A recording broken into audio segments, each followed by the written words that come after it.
Hello and welcome to the Cameo Show. I'm your host, Cameo, and we are joined by my husband and co-host, Honey. Honey also goes by Greg. It's always such an awkward thing. I've been saying this on the last few episodes as I introduce you. It feels weird to call you Greg. I say it weird. So today I went with Honey. And it still felt weird. So just welcome to the weird show. But Greg starts us with a dad joke. So do you have one for us today? I have a great dad joke. Okay. If money doesn't grow on trees, then why do banks have branches? That is a very good dad joke. Thank you for that. We all bring something special to this show, and the dad joke portion is the special part that Greg brings. Amongst other things, today we are talking about something that we talk about often because it's a huge part of who we are, how we operate, and life in general for most people. Respecting your spouse or your partner, loving them in ways that they need to be loved, and knowing how to communicate properly. All of that encapsulated because we didn't always do it very well. And sometimes we still don't. You know, we're human. I pop off. You do whatever you do. And that made you laugh so hard. Every part of your body was like, you do what you do. well, here's why. When I said, like, what do I do? When I said I pop off, I imagine me like running my mouth, which is what I do. And then when I was thinking about what you do, the visual that came in my head was that you just act like a maniac, not in an aggressive way, but like you lash out in ways like of acting silly or being loud or singing like an opera singer. This morning you were singing opera while I was in the shower. What song? I don't remember, but it wasn't an opera song. It was like a pop song, but you transformed it into an opera song. I just stayed in your arms tonight. But sing it like an opera singer because that's what you were doing. I just stayed in your arms tonight. No joke. That's what I hear in the shower. And that happens often. And it's usually... Must have been something to say. It happens when you feel disrespected. I bust into song. We behave differently when we're upset. You act goofy and silly. Yeah. And I... When I'm upset? Yeah, even when you're upset, you either get really quiet or like when you're upset or we are arguing about something, you usually kind of just behave in a goofy way. I think that's your coping mechanism. Like I just go child. I just turn full child. Full grown man-child. Man-child. Yes. So when I said you do whatever you do and it put me into convulsions laughing, it's because I have this mental picture of you usually in the kitchen, doing something in the kitchen at the sink, eating or doing dishes or whatever it is that you're doing, singing and acting goofy, even when I'm mad at you. And then I come out to pop off and you're... Maybe you're mad at me a lot more than I realize. It could be. Because I didn't know you were mad at me today. I can neither confirm nor deny the allegations. What? Okay. None of that is the point. Yeah. That was a complete diversion from the topic. But the point is that we still have our moments. And what used to become huge explosions or problems that lasted days are now cut much shorter because... Or cheese on the wall. Okay. Do we have to? Go ahead. Tell the story. I don't want to. Go ahead. I'm not telling the story. It's in my book. I go ahead and expose myself. There you go. Plug for the book. Your book is done. It is done. Your book is literally done. It's being final edited right now. I'm so proud of you. Thank you. You've had your nose to the grindstone for the last 4 years. Yes. Talking about it here and there. But a lot of Sundays, a lot of Saturdays, a lot of weeknights in your office, working till 10 o'clock at night, like someone's making you do it, and no one sees that. You haven't talked about it nearly as much as the work that you've done. So y'all are going to be blown away when you read this thing. Thank you. It's an incredible journey that we've been on, but from your vantage point, and it's definitely going to be a helpful tool for a lot of people that are looking for some glimmer of hope, if they're in a dark spot or ready to make a big change in their life. This book is going to be a absolute must-have, top 10. And I am biased, but it's also just very, very well done. So I'm so proud of you. And it's going to be out like in the next, we're talking weeks now. People can at least pre-order it. Yeah, we're getting there. And thank you for all of that. You're hired. You're Yeah. hired as my PR. Yeah. But It's all true. thank you. Yes, the book will be out soon. It's called The Reset Button. And in the book, I share a story about how some tiny argument ended up in me throwing white queso cheese dip from a takeout Mexican order that we had that night at Greg. It missed. And Thank God. this was like so many years ago, 15 years ago. But it missed him. It hit this wall that was painted red, not that red on your shirt if you're watching the video. It was like a different, deeper red than that, but it was red. It was a like deep red. a cranberry apple kind of red. Yep. So the cheese hits the wall, the red wall, it explodes, it hits the ceiling. And the crazy part is I don't even think, like, we wiped it down, but like It's still there. Legend has. It's probably still Legend has. And the new homeowner in that house in Marysville were like, what is that design up there?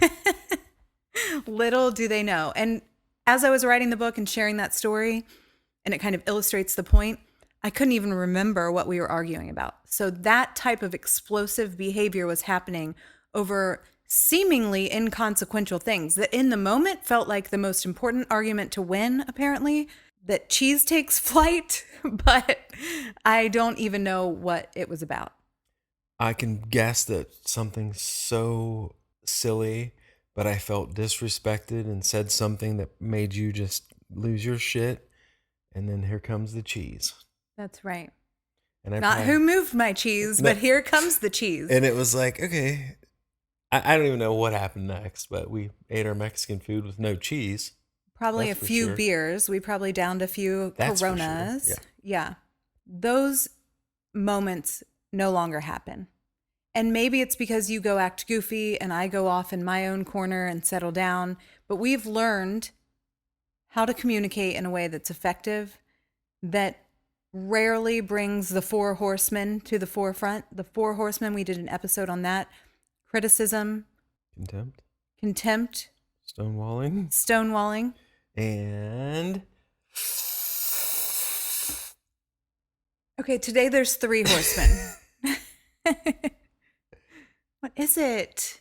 contempt, Criticism, stonewalling, and defensiveness. Defensiveness? Is it? Okay. We'll have to fact check that, but yes, I'm pretty sure. Yeah. That was our immediate go-to way to handle conflict initially. There was very little consideration for the other person's feelings or vantage point, for the other person's perspective and unique experiences leading up to that point. It was a very combative me versus you situation. Yeah. And since the cheese shellacking the wall, and since some other very intense rock bottom hurtful moments that we've experienced, which are also in the book plug. That wasn't intentional, but it just felt right. We've learned to not allow those things to be that way. If you hear a chainsaw in the background, it's the neighbors doing their landscaping. It's Saturday afternoon during the recording of this. So just pay no attention to the chainsaw. Thank you. What was that? Were you like a guy off in the wing or what? I'm the AM radio host. I told you this one's going to be weird. It's weird around here. Stay weird, people. It's way more fun that way. Yeah. Speaking of, okay. I've got something to say too whenever. I got to say something about the situation we're handling with the neighbors and their chainsaw. It's not related to marriage, respect, any of that. It's just funny. During the hurricane that we recently experienced, we had two back to back in Southwest Florida. We lost power for a few days, and we do not have a generator, but our neighbors have an automatic generator that kicks on. But they weren't here because they're snowbirds. And so their generator kicked on and it ran the entire time our electricity was off. So we couldn't sit outside. We couldn't have our windows open. And it was coincidentally, it was kind of cool. So it would have been nice to have the windows open at night and like sleep with the cool air that we don't typically get in Florida. But we couldn't because the generator was so loud. And it was one of those moments where I had to practice extending gratitude for, I don't know, it was really hard, wasn't it? It was like so annoying. No offense to our neighbors. I'm sure they're really nice people. It's just, they're not trying to ruin our lives. You know? I know, but damn it. But damn it. Yeah. It was like 4 days with no power. We could have the windows all open, sleep, you know. Yeah. But it was like, you're like, okay. And I guess just knowing that no one's there. That was the part and we're over here with no power because I can't justify buying a generator. I'd rather just buy all new groceries, than if we lose our groceries. It's just the cost is not enough benefit there, Right. But anyway, yeah, it's just funny. Well, the whole like chainsaws and leaf blowers happening all day while we're trying to do this just kind of reminded me of that story. Can I bring it back to the whole relationship element there? Please do. One thing that has helped me is if someone's saying something to me or someone is, we'll just say, giving me energy, there's what they're saying and then what they're really trying to say. And I think that's really helped me tremendously in dealing with the kids and dealing with customers and dealing with you and dealing with just anybody that you deal with. Is like, you might come at me with some angst about something, but I can look at you and go, she's really just needs to express this. It's not all this. It's just this one thing, Yes. As it pertains to our marriage and our relationship, and I've gotten better at this, but one thing that you've learned about me, because I've learned it about myself, is that when I feel hurt or sad, my way of expressing that is typically through anger or frustration.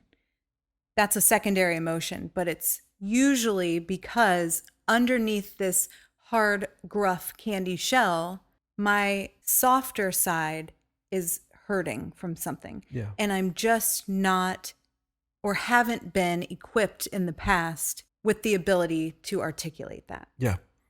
And so early on, not only did I not know that about myself, but you didn't know that about me. And so when I would feel hurt by something, I sure as hell was not going to be like, I'm sad and that hurt my feelings, because I used to view that as weakness. Yeah.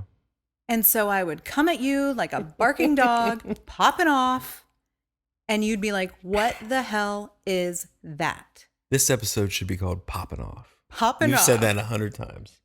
That's what I do. I pop off. Yeah. And that might be like an inappropriate thing to say. Maybe that's like a dance move or something that happens on Cardi B's stage. So maybe I shouldn't be slinging around that I pop off. But I don't think so. Ladies and gentlemen, I have to take this off derail this. The other night, we were waiting to pick our son up after band, and I discovered 2000s stripper music playlist. Is that what it was called? Yeah. Oh.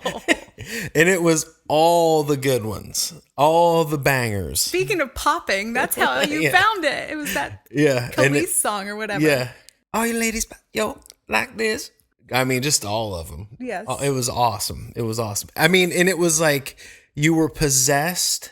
Like you were just all of a sudden in a nightclub and you just couldn't stop dancing and rapping and someone walked in front of the truck and it was like 9:30, in the high school parking lot and you're like, I was.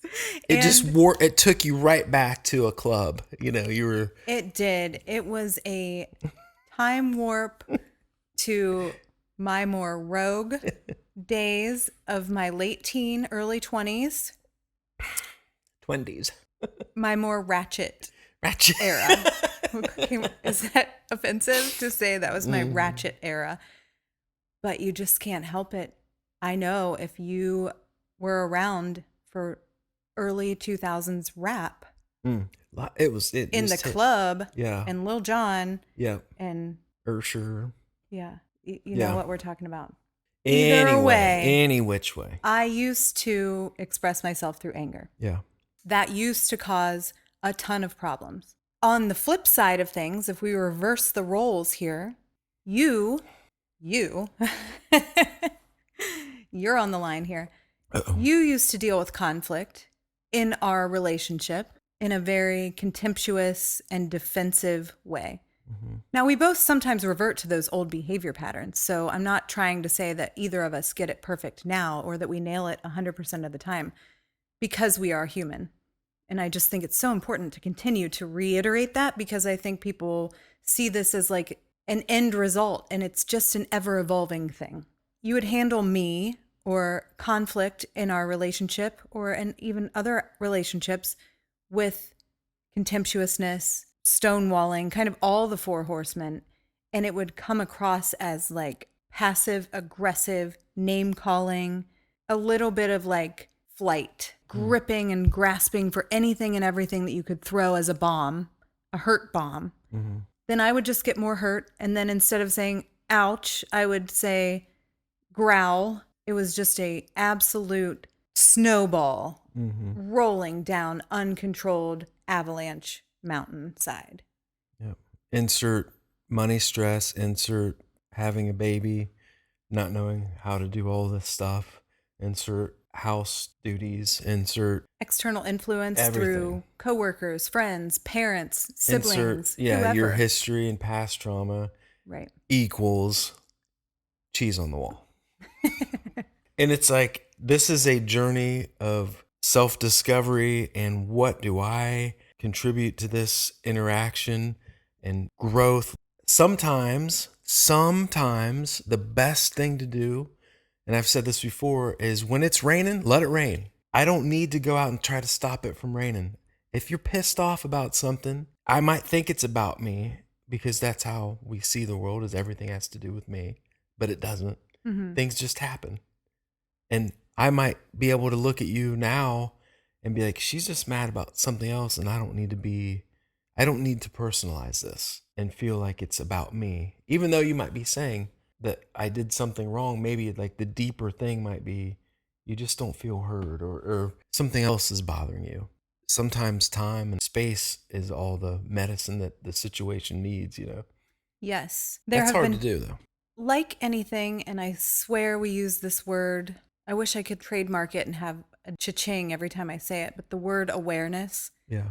It only becomes something that you can make change around if you are aware of it. Without the ability to see that perhaps my behavior is causing more problems than there need to be, out of my own amygdala jumping in and saying, fight, or get out of here, danger. Unless I'm aware of that, and unless I'm able to find a way to feel safe communicating my feelings or my needs, nothing's ever going to change. Yeah. I'm not just going to wake up one day and say, all of our problems are solved because now I know how to communicate with you. It takes practice. It takes awareness. It takes the desire to make the change, the ability to break through the ego, the guilt, the projection, the whatever is getting in the way of just being able to communicate effectively with your partner. Yep. So sometimes time and space gives you the ability to find some awareness in the situation. Yep. Sometimes time and space also just lets it do what it needs to do anyway, and that is go away. Mm-hmm. Sometimes we are arguing about something so stupid, but it's like the most important thing still to this day. An hour ago. Yeah. Where we just move on, do our own thing, and then all of a sudden, one of us will rush into the room where the other one is and be like, hey, guess what? And it's like, okay, good. We're moving forward. We're moving past what we were arguing about an hour ago. And it's like, well, yeah, I've thought about 40 other things since that argument. But before I was able to disconnect from these things, it was about me versus you, and I'm winning, and I'm not giving up until I win. And now sometimes it's just like, it's not a battle there is nothing to win. That's huge. The thing about us is we both like to win, and we're both very competitive, and I'm more laid back in my approach and you're more direct in your approach, but the same result is desired. We want to be dominant and win. So I think on paper, this doesn't really work. You know what I mean? I No. think it just doesn't work. And I think that was the problem in the beginning, is like, I didn't want to submit. You don't want to submit. It all changed for us when we stopped butting heads and became more collaborative in our lives.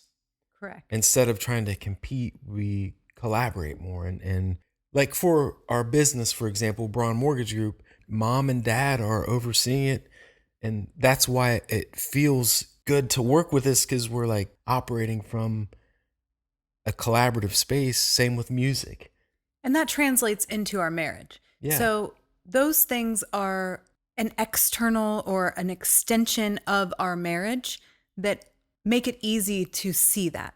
What wasn't so easy in the beginning was seeing that our marriage can operate that way as well. Our marriage is a project that we're working on as well. That we can choose partnership, that we can choose to see that each other's weaknesses or each other's strengths can be a complement, that it isn't me versus you, it isn't about winning. Yeah. And when we chose collaboration, when we chose partnership, when we chose a team attitude, we started winning in our relationship. Everything in our life really kind of changed too. I mean, like when we work together and forgive the other person's like short-sightedness, you're just like, okay, let's go. This is we can win. That's right. That's the ripple effect. I also talk about that in my book. I call it the reset ripple effect. I'm sorry for plugging my book so much in this episode. Why are you sorry? You need to plug it all the time. Okay. This people need to know, because it's going to help a lot of people. Well, it just feels awkward still. Yeah, well, that's... Either way. One of the things that really pops into my mind about our relationship, aside from all of the conflict of trying to balance it all and figuring out how to do that together versus feeling separate entities, is this idea of also respecting the other person's difference in personality or difference in needs in ways that they feel loved. And what I'm thinking about as I say that is how we operate differently in our own personal lives when it comes to how we handle relationships or the importance of friendships in our own world. So when we first started dating, I don't think either of us fully understood how to handle each other. There was no instructional manual. Yeah, no one, you didn't, you know. Here you go. You should come. You'd been like, I don't know about this. Do I have a 30-day return policy on this, please? You're a very private and quiet person. That was the part of you that I saw most of until we started dating and until we were closer. And then I saw this entire side of you that was extremely social. And that there was this large group of friends that you have had forever, still have. And this closeness with people that I didn't know about and that I also don't have myself. Now, I have great friends and people that I love and lean on in relationships. So I'm not minimizing any of the people in my life. But what I will say is that at first I didn't recognize or realize or fully understand how that element was so important to you.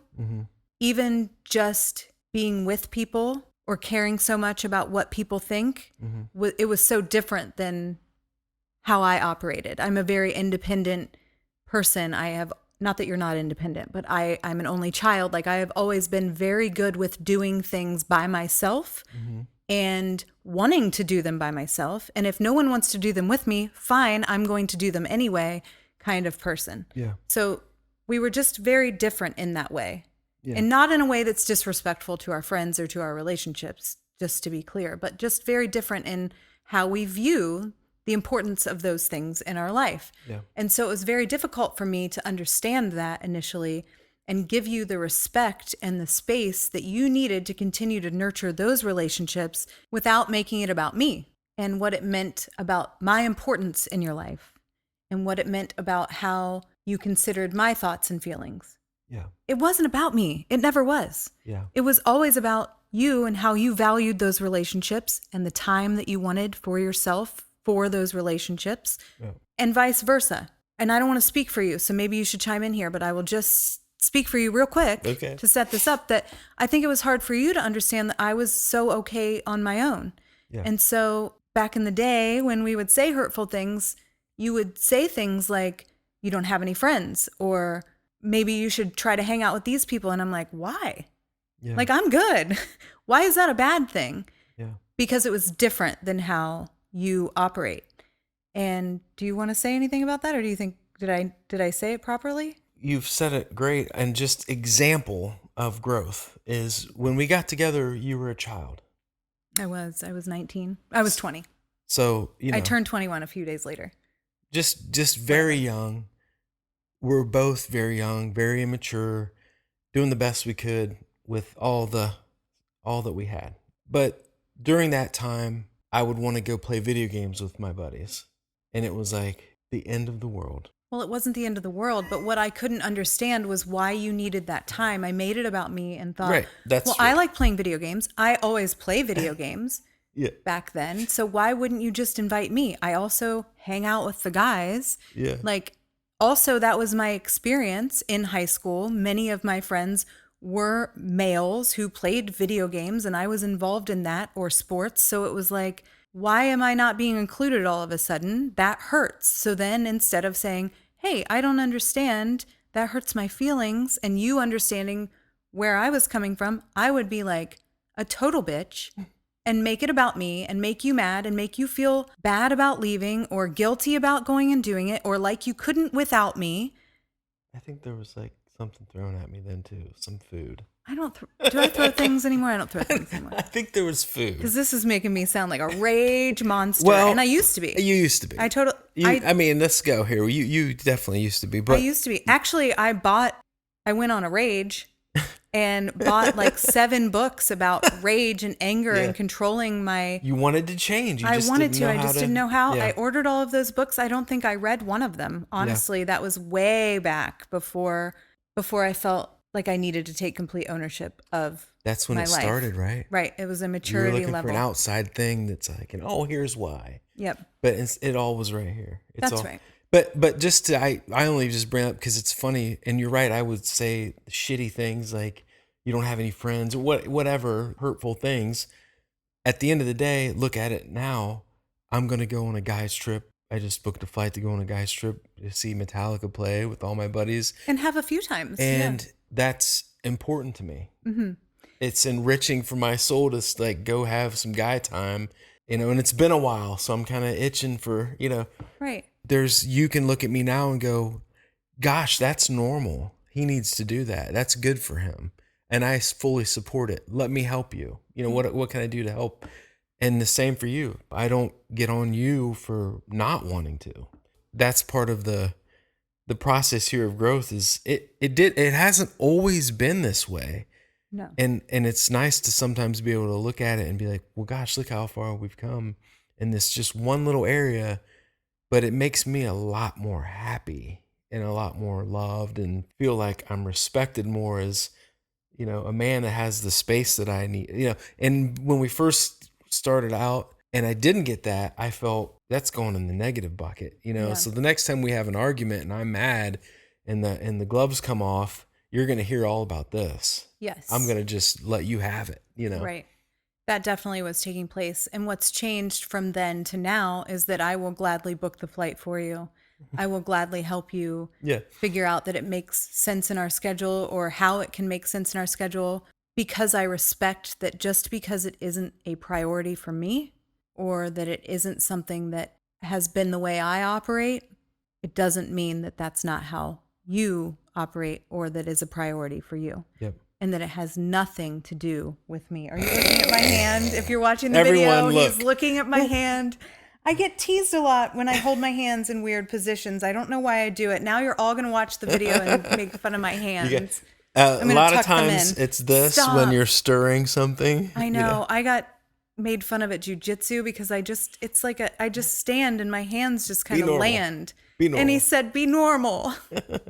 But anyway. Either way. Either which way. Another thing that pops into my mind in the same lane as how to respect each other's priorities or what we value as individuals is not to project that onto each other. Yeah. So I shared this with you only recently because so this is an example of how this still kind of trickles into our life in real time, but having the awareness that allows us to address it. So I didn't feel confident in bringing this up for a while, but I did maybe at the beginning of this year, recently, what's going to be a couple years ago now, you invited people to come to our house for a surprise 40th birthday for me.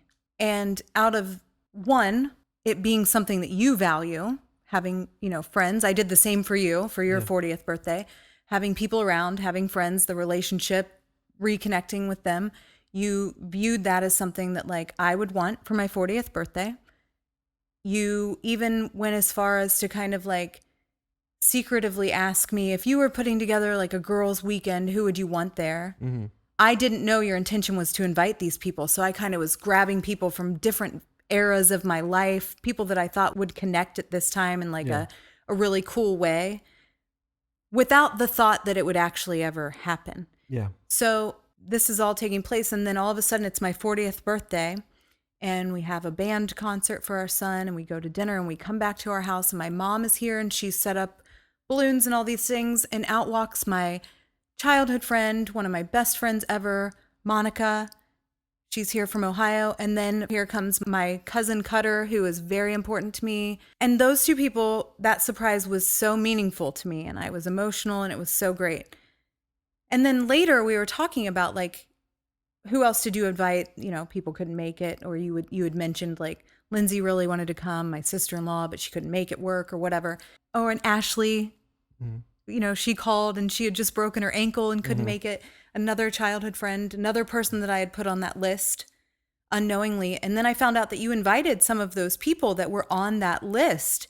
And it was so out of left field that when I found out that you invited those people, it was embarrassing to me. Like I went from being like so happy and full of gratitude about the situation to then feeling slightly embarrassed that you would invite someone I haven't spoken to in 20 years. Just because I had mentioned that like she, I would love to hear where she is now. And this would be a great group of girls for some hypothetical girls weekend. Didn't mean invite her to our house for my 40th birthday. That felt embarrassing to me. So when I finally felt comfortable explaining that to you, I know that you immediately went to, I did something wrong because it made you feel bad. It made you feel like obviously you didn't mean to hurt my feelings or make me feel embarrassed or feel anything like that. It was all out of the goodness of your heart and the intention of making me happy and making my 40th birthday surprise special, all of that. But what you didn't realize was that because that might have been something that you thought you would want to take place, it felt different to me. And I bring that up because I'm not sure that would have been a smooth transition conversation if we hadn't been where we are in this space. Years ago, it would have been a freaking minefield because it just would have led to, you made me feel stupid. Well, I didn't know I did something wrong. Well, how could you be so, like, it just would have been an absolute mess. Learning how to communicate and learning how to understand that we are different in how we value or prioritize things.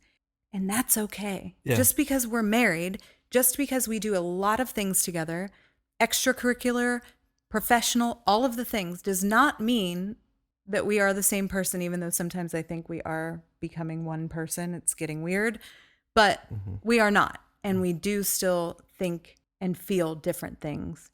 And that doesn't make one of us right or wrong. Yeah. Celebrating the differences. It just makes you, as a group, better. It makes me better that you are different in certain areas. Just because you're different, just because you want things differently than I may, does not take anything away from me. Yeah. And I think that initially in my immaturity and in my insecurity and in the newness of our relationship and our lack of ability to know how to communicate properly, I did make it that. And you too probably made it about you instead of about us. Who you marry and who you spend all your time with and who you decide to make your partner in life is like, I can't really think of a bigger decision than that. There's obviously some decisions that are big like that, but that is one of the most important things. It's either going to make or break you. I mean, I would argue that it is probably the most important decision that you make should you decide that you want to have a lifelong partner, spouse, whatever the case may be. I heard something, it might have been on another podcast clip or something on Instagram, where someone was talking about if you don't want to be your spouse. So in our case, like if I were a man, would I want to be you? Mm-hmm. I confidently can say, yes, like I love everything about you. I love your abilities. What? What? I had an ornery thought run through my mind when I said that because I was going to list all of your abilities. Okay. So keep it G-rated. Anyway, sorry. Freudian slip. Boy, I'm embarrassed now. Somebody turned up the heat. I'm sweating. You can't edit this out. You got to leave this in. I don't edit most things out, especially recently. Like some of the more embarrassing parts are the better ones. So hopefully you all agree. But what I was going to say is that, like, if I were a man, would I want to be the man that you are? Yeah. And the answer for me is a very easy yes. And is it a hell yes? Or? It's a hell yes. Okay. It's either hell yes or hard no. I was going to say, whoa, that was a soft yes. It's not a mild yes. It's a hard yes. The answer is yes. It's a hell yes. Okay. It's yes? Yeah. Question mark? No, it's a hell yes. I'm Ron Burgundy? It's a hell yes. And I thought that was so interesting to think about it from that perspective. Yeah, that is. If you wouldn't want to be your spouse, then maybe they're not the right person for you. Or perhaps there's some evaluating in how you view things or how you handle situations. You should want to be your spouse based on character, based on integrity. And I love you, and I would want to be you if I'm a man. Wow. Ditto. If you're a man, you'd want to be you? Well, that's very self-serving. Just kidding. No. It's an interesting perspective to think about, Yes. And I think that comes back to like respect and trust and building together. And I just know it was really freaking hard when we first started out because neither of us really knew exactly who we were or how to handle ourselves or what we fully wanted. We were basing a lot of our decisions on previous experiences, conditioning, what everybody else was doing around us, judgment, comparison, and not necessarily what was actually best for us in a way that was mutually understanding and complementary to each other's strengths. Yeah. That is a lot to digest, and it takes a ton of work. But I say all of that because I can't imagine that it's anything but that for most people. After the honeymoon phase wears off, you encounter some things that you have to deal with, and you either learn quickly to deal with them and respect them and understand each other, or you keep piling them up and burying them and not talking about them and not addressing them until you have an explosion. Mm-hmm. Cheese is on the ceiling. You have a rock bottom. You're almost divorced, as in our case, before you get serious about really paying attention to the things that matter. Yeah, it's like that honeymoon phase, explosion, and then do we want to stay in this and work, or do we want to jump out and then I'll do this again with somebody else? Honeymoon phase, explosion. I'm really grateful that we were able to work through the darkest times. The honest truth is it becomes more of a self journey. I didn't do this for you. Mm-hmm. You decided that I deserve better in my life and in my marriage, in my relationship with my kids, and my career. All that decision making happens. You had to do all that. Luckily, at the same time, I did too. So we both basically got to work on ourselves with like, I see you over there working on yourself. I'm over here working on myself. I at no point can't rely on you to do this for me. Mm-hmm. I can't just expect it. This heavy lifting's going to happen by anyone else but me. That's huge. That's huge. And over the time horizon, you come back together and it's like, well, I've done a lot of healing. I've done a lot of work. I'm not the same guy that I was. And then you just kind of grow together, but you both have to be willing to work. And I'm not saying that I'm going to sit back and watch you change. And it's like, how much effort am I putting into this to develop myself to become the next level person? And really, in the beginning, you're not there. I know for me, like, I was like, I have never experienced this situation. This kind of energy If you're not watching the video and you're only listening, what he was doing when he said I was doing this this thing. situation was a full-on circle around me with The aura. his hand. But I was the situation. yeah, it's just the situation. But it's not you, that it's me that has to learn how to like understand what I want, what I don't want, being able to communicate that. Mm-hmm. And knowing that it's not a waste of time. I'm going to do all this work, make myself better, stronger, but we'll see each other when we, come back together. And it's never a magical moment. It's a journey. You're on it together, and you're going to stumble and fall, but you're there to help each other, get up. But the majority of the work is on you to do it. You've got to change. Yes, and I am grateful that we both decided to embark on this journey of growth and self-awareness, making change that then impacts the greater good. We were on the same page. We made a decision to choose partnership. I know that not everyone is as fortunate. To kind of piggyback off of what you're saying, all is not lost. If you are in a failed relationship, you are newly single, you are widowed, you've never been in a long-term relationship, you've not had success, this work that you do individually only makes that relationship, or I would argue any relationship, better. Knowing who you are, what your boundaries are, how to communicate properly, and that includes listening, not just talking and being able to express yourself, but also hear someone else. Those are all things that only make a relationship stronger. Because when you get to work on yourself, you're really working on your relationship with yourself. Mm-hmm. The first relationship. That's your number one relationship. Is if I'm a piece of shit to myself and I have horrible self-talk and I'm always cutting myself down and I never feel like I'm good enough and I'm just negative, how am I going to show up and be your rock? Well, that's going to seep into every relationship that you have. Yeah. Because if you are constantly overly critical of yourself or putting yourself down, everything that you do, negative, you're going to interpret anything that I say, or anyone else for that matter, as critical or as negative. And that begins with our inner narrative. Yep. That's where the work is, getting that right. And then having the strength to be like, okay, she's coming at me with this heat right now, but I know she's really trying to say she doesn't feel heard. Mm-hmm. And I can accept that and be able to not engage in a quote unquote battle. Well, and what's also really interesting about that, as you're saying it, is that when you don't engage, when I'm falling off a cliff or vice versa, if you're upset about something and falling back into those negative patterns or habits, if I don't engage, it allows us to really get to like the root of the situation. Right. Yeah. Not just between us, but then also when you don't engage with my rage monster, who luckily doesn't show up that often anymore, but when you don't engage with her, then I'm able to address her as well. Mm-hmm. So not just whatever we're having conflict about in our relationship, but when you're not playing there, I have to then go, okay, what are you so upset about? Yeah. And like really get to the root of what my situation is inside. The situation, you know All what I'm that. saying? All that Yeah. over here. It's hard.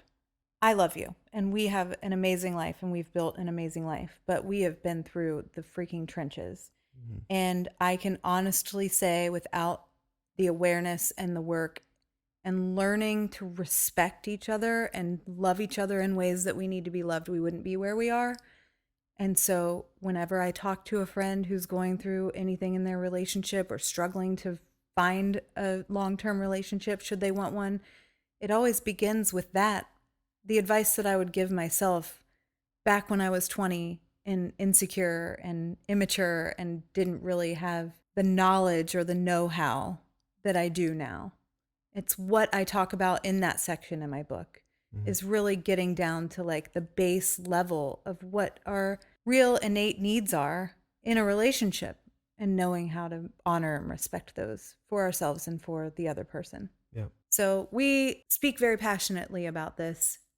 I know that it sometimes seems like the centrifugal theme of our episodes, but it comes up so often in conversations with other people and in, you know, any conflict that we have when we do, really being curious about it. and open to it. And so it's just such an important conversation to continue to have. These ideas come up, and sometimes it doesn't always resonate. It doesn't always land for you as the listener, or for you, Greg, as my partner, until it's maybe spoken in a different way, or until it's presented as a new idea that really makes you stop and reflect on what your part is in the situation. Or maybe it just hits you differently in a way that you can understand. So if you find yourself in this position where you're running into kind of the same constant conflict, I invite you to explore your own internal dialogue and your own internal responses and emotions first, and then confidently communicate that with your partner or potential future partner. I actually have a worksheet. It's called 10 Hard Questions to Explore with Your Partner. It's about hitting the reset button in your relationship, that I created when I was doing a speech on this topic for a mom's group. And it's 10 questions to kind of start the conversation. And I say this on the worksheet, and I say this now to you listening. You don't have to be in a relationship that's struggling to do this. These questions start opening up a lot of self-exploratory conversation as well. So if you have a partner who maybe isn't into doing it with you, or maybe you are not with someone at the time, these are still things that you can do. You can download that on my website. I'll link it in the show notes, cameoelisebraun.com, or you can go to my Instagram at cameoelisebraun for more information on that as well. Thank you so much for being here. There's new episodes of the Cameo Show every Wednesday. Sometimes it's just me. A lot of times it's Greg these days. It's so much fun to have him be a part of the conversation. He brings an entirely different perspective to many of the things that we talk about, not just around relationships, but just life in general. Male versus female, 47 versus 41. 46. Oh, sorry. 46 versus 41. He's a little touchy about his age, way more than I am. Either way. Don't rush it. Yeah, I know. It's already going way too fast. But thank you so much for joining us. We hope to see you next time.